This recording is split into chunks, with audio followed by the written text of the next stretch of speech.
Welcome to Newsmax TV. I'm Kathleen Walter. With us now is a leading expert in national security and foreign policy challenges, Dr. Jim Carafano, a vice president at the Heritage Foundation. And Dr. Carafano, thanks so much for being with us. It's good to see you today.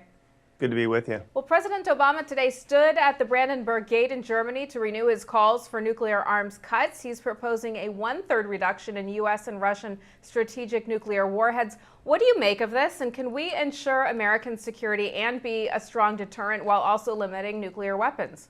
The short answer is no.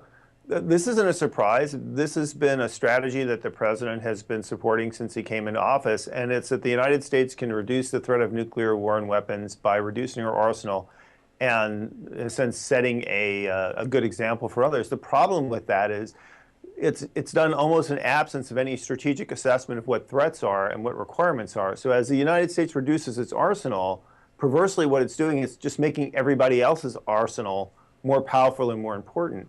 And the difference between the United States and everybody else is the United States is a global power with global interests. So in order to deter potential enemies, we have to look in every direction, and we have to have a sufficient number of nuclear weapons to deter in every direction. And our enemies can count. So imagine the day in the possible near future where Iran has a robust nuclear arsenal, North Korea has a nuclear arsenal, and they actually start to talk to each other and threaten the United States simultaneously. And the United States winds up looking in two directions at the same time. So the president actually, while making a speech saying about reducing nuclear weapons, the subtext and the irony of that speech is he's actually making the potential for nuclear war, nuclear peripheral and escalation more likely, not less.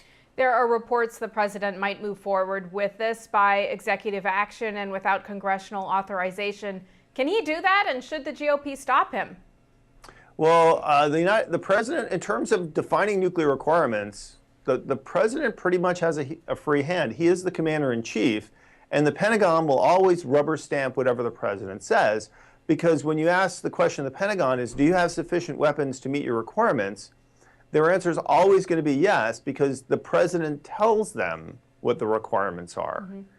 So this is kind of the self-licking ice cream cone. Now, Congress doesn't have to go along with that. So, for example, if the president wants to do it through a treaty that's negotiated with Russia, for example, the Senate would have to affirm that treaty.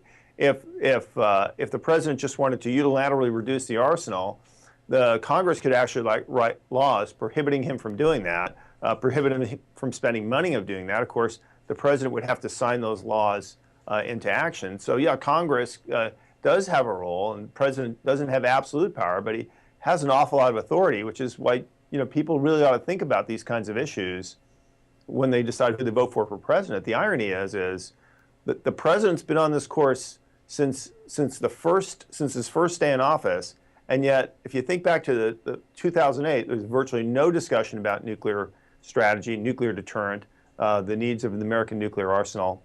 There was virtually none in the second debate. So Americans have kind of been absent in terms of telling their president what they think is acceptable and meaningful. President Obama says he wants the U.S. and Russia to move beyond the Cold War nuclear postures, but tensions between these two nations remain high. Moscow recently said it was prepared to arm Syrian President Bashar al-Assad, and Russia is wary of our missile defense shield. How would you describe the relationship between the U.S. and Russia right now?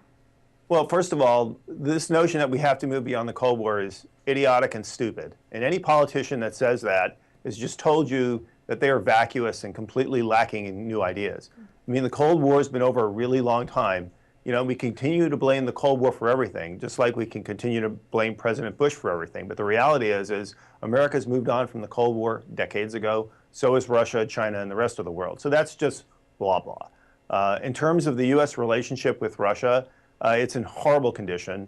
The president had what's called a reset. He was going to fix everything, make things better when he came in office. The reset failed dramatically. The reset of the reset failed dramatically. U.S.-Russian relations aren't good, but they aren't good for the right reason. We're different countries that want different things. Russia is drifting towards totalitarianism. Russia is trying to monopolize and control all the countries on their border. Russia is supporting really bad people. The United States is none of those things. If we were actually swinging hand in hand with Russia, I'd actually been really concerned. So the fact that we and the Russians don't get along, well, that's a sign that we're two different countries. And when President Obama says we should be getting along and we should be shoulder to shoulder with the Russians, that actually makes me nervous for what kind of country he thinks the United States really is. The missile defense shield, President Obama put off the last phase of the shield in Poland. Is the president dismantling the missile shield? Well, he's cut the budget for missile defense by well over a third. Even as we escalated the concern over North Korea earlier this year, and the president said he would put additional missile interceptors in Alaska and California, he continues to cut the budget. He continues to cut the program. He continues to trade it away for nothing. I mean, it would be, I suppose you can make an argument if the president was trading away missile defenses and making us more vulnerable to attack, that maybe that was a good idea if he actually got something tangible or concrete for it. But he's gotten absolutely nothing for it. And it's not like he's saving us a lot of money. I mean, missile defense is a fraction of the Defense Department's budget. So you could gut the entire program and it wouldn't really save you much. But missile defense is literally the only protection against the most catastrophic thing that could end the world as we know it. It's the ultimate insurance policy against the ultimate disaster. People will take out hurricane insurance against a 1 in a 50-year hurricane. They'll take out flood insurance against floods that only happen once every 100 years, and yet they refuse, or they think it's a bad idea to take out an insurance about a once in a, maybe in a generational challenge. But if it actually happened, hundreds of millions of people and trillions of dollars of property would be destroyed. It's a no-brainer, and the fact that the president doesn't see it that way, again, that really concerns me, and about whether he really does have a clear concept of how to protect and defend the United States. Dr. Carafano, while we have you, I want to get your take on some other stories making headlines. The FBI head today says the agency uses drones for domestic surveillance purposes. Is this necessary in your view? Well, I can answer that question the same way I've answered questions about other programs that have been raised recently. I can tell you three things. You can do this surveillance legally. I can't tell you from the information that's available whether it's being done legally and properly. And I certainly can't tell you if it's appropriate because I don't know the context in which it's done.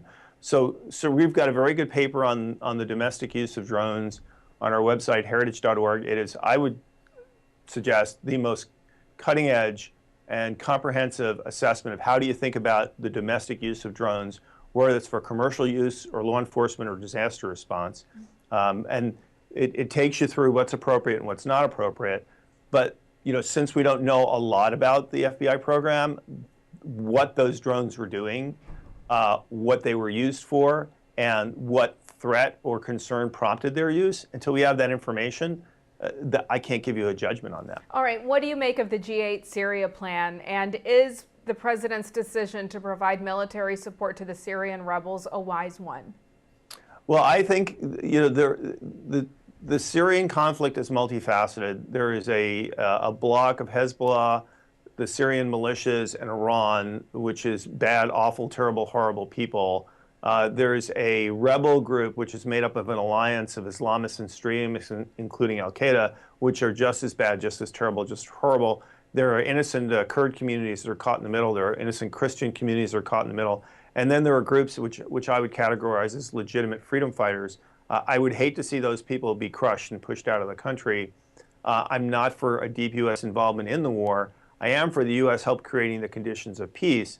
But I think what the U.S. can be doing to create conditions of peace is not kowtowing to the Russians, which is ridiculous, because if the Russians just stopped funding Assad tomorrow, this conflict would come to an end. What the president should be doing is working with countries that could potentially stem the destabilization, could set the conditions for a situation in which you could have potentially some point in the future a viable Syria. And so we should be working with the Israelis, the Turks, the Jordanians, the Gulf Coast states, and Iraq. We should be demonstrating real leadership instead of what the president is doing. But let's not make a mistake here. There's not a direct, easy button or any button the president can push to solve this conflict.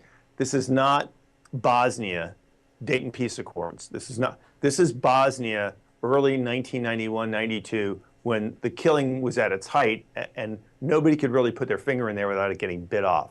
So the time for peace, unfortunately, is not right in Syria, but the U.S. could be doing a lot to set the conditions for peace. A lot of that would be by showing real leadership in the region. And the president's done anything but that. He has been kind of absent and risk averse. I think in part because of Benghazi. Libya was, in a sense, the president's poster child, that he wasn't President Bush. He didn't have to invade countries. He could do things with a light, magical touch. And Libya was his example of that. And of course, Benghazi proved that that was absolutely laughable. And so now the president, rather than even trying something to show leadership, would just rather do nothing. So he's doing the minimum to get by that allows him to escape criticism without getting deeply engaged and being responsible for anything. Last question for you, Dr. Carafano. Afghan President Karzai is rejecting peace talks with the Taliban and suspending talks with the U.S. President Obama described these talks as an important first step. In your view, should the U.S. be negotiating with terrorists? Look, negotiating with the Taliban is going to get you nowhere.